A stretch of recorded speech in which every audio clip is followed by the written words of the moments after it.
عمیر ابن وہب رضی اللہ تعالیٰ عنہ نے اسلام لانے سے پہلے اللہ کے نبی صلی اللہ علیہ وآلہ وسلم کو قتل کرنے کا ارادہ کیا۔ یہ غلام تھا صفوان بن خلف کا، جو کہ بیٹا تھا امیہ ابن خلف کا۔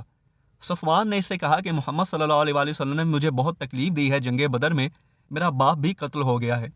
عمیر نے کہا کہ میرا بیٹا ان کے پاس ہے، میرے پاس ان کے پاس جانے کی ایک وجہ ہے، میں ایسا کروں گا، ان کے پاس جاتا ہوں اور اپنی تلوار کو ساری رات زہر میں ڈبو کر رکھتا ہوں، ایک ہی وار بھی کافی ہوگا۔ تو صفوان نے کہا اگر تم ایسا کر دو تو میں تمہیں مال و دولت سے بھر دوں گا، تمہارے بچوں کی ذمہ داری مجھ پر ہوگی، تم بے فکر رہو، آگے بڑھو۔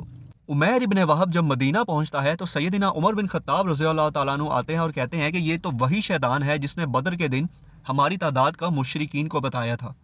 حضرت عمر اس سے کہتے ہیں یہاں کیا لینے آئے ہو؟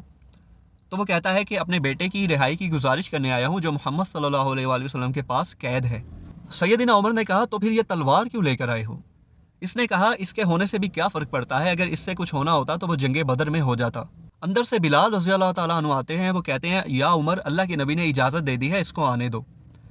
حضرت عمر بلال سے کہتے ہیں بلال اس شیطان پر نظر رکھنا، مجھے اس پر بھروسہ نہیں ہے۔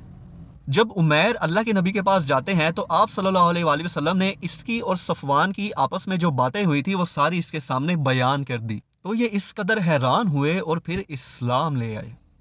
اور جب یہ صفوان کے پاس واپس آتا ہے تو کہتا ہے صفوان، اللہ کی قسم وہ اللہ کے نبی ہیں، وہ سچے رسول ہیں، تمہارے اور میرے درمیان جو باتیں ہوئی تھی تم گواہ ہو، اس وقت وہاں کوئی اور موجود نہیں تھا، لیکن اللہ کے نبی نے مجھے بالکل ویسے ہی وہ سب بیان کر دیا کیونکہ انہیں اللہ نے بتایا تھا۔